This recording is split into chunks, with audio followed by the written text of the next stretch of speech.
What's going on, guys? Money Webby here. We're back today on Wednesday, and it seems like we got all of our bad juju out of the way. Yesterday, we had Max Scherzer as our SP1. Quick 1-2-3 in the first inning. Then he goes up the bat, hits his first home run of his career, I believe. Then he goes back out the pitch, throws a warm-up pitch, and says, nope, can't pitch anymore.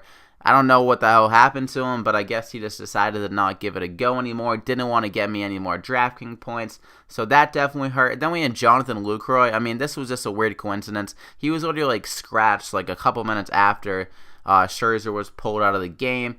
So a lot of bad juju coming our way, but we still made it work. We still cashed with 127 and 126, and the two lineups I tweeted out, even without Scherzer and Lucroy, he was scratched. I just replaced them. We still got it done. So bad juju out of the way, and it's time to continue on to today. Pretty big slate again. Some solid options and viable teams to stack everywhere. So leave a like down below if you did well, even without Scherzer trying to screw us over last night, and subscribe to the channel if you haven't already to get these videos and plays every single day and some fantasy football content. I just uploaded 2 videos, so definitely check that out to get you ready for fantasy football. And let's get into the plays. For my first pitcher, I'm going Dallas Keuchel at 10,500, going against the Rays here. Had a very poor outing his first game off the DL, but this is a much easier matchup for him. The Rays struggle a lot against lefties. They're batting .239 against left-handed pitchers, and they're striking out a lot. So for DraftKings purposes, he really can get a lot of DK points here. And he's in home. He just loves pitching at home. 26 DK points per game here, and his ERA is only 1.04. So just lights out at home. So I think that's going to continue tonight against this Rays team. And the BVP against them, he's seen him in 81 plate appearances, and he's struck him out 27% of the time. So a pretty high K rate against them. So I think he gets 7-8 strikeouts. Go much deeper in this game. He only pitched 79 pitches last game, so he definitely should be feeling a lot better in this one.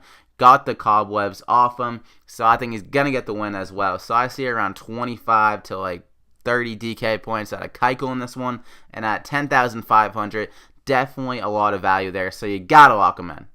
For my second pitcher, I'm going Matt Moore at 6,100 in a great spot tonight against the Oakland A's. Moore, not really a great strikeout pitcher, but he gets a huge boost by facing the A's tonight. They're striking out the second most out of any team on the slate, and Moore's seen him a decent amount of times, 43 plate appearances, and they're only batting .179 with a 25.5% K rate, so Moore definitely has their number, and he's been on a little bit of a roll. 3 solid outings in a row with 16, 15, and 17 in the last 3, and 2 of those were against very good lineups in the Dodgers and the Indians, so he can definitely get it done against a much weaker A's team. And at home, he's been much better, 13.7 compared to only 6.9 DraftKings points on average on the road. So at 6,100, he could possibly return a ton of value. For him to return 3 times value, all he needs is 18.3 DK points. So I think he can definitely get there. If he's getting around 17 against a Cleveland team, he can definitely get to 18 against an A's team. So you gotta lock him in. For my first hitter, I'm going Edwin Encarnacion at 3,800. Got a great matchup here against Porcello, a guy that's been giving up a ton of hard contact and home runs to every hitter. I don't know why they dropped his price so much. He was normally around 5,000 recently, but they dropped him all the way down to 3,900 last game, and he's down to 3,800 this game. So the price is just way too good for the value he can return. He can easily get a home run off Porcello. Porcello is allowing 1.54 home runs per 9 to righties, and Edwin has been hitting for more power against righties compared to left-handed pitchers this year. A 237 ISO against righties. And he could easily blast a home run over the Green Monster. He got a home run here last night, so I think he can go back-to-back games with the home run. Porcello just very bad this year with hard contact and the home runs, like I mentioned before. And the Red Sox bullpen, I'm a Red Sox fan. Their bullpen has been atrocious recently, so even if Porcello pitches kind of good, I think Edwin can get to one of these bullpen guys. So Edwin Encarnacion, way too cheap. You gotta lock him in.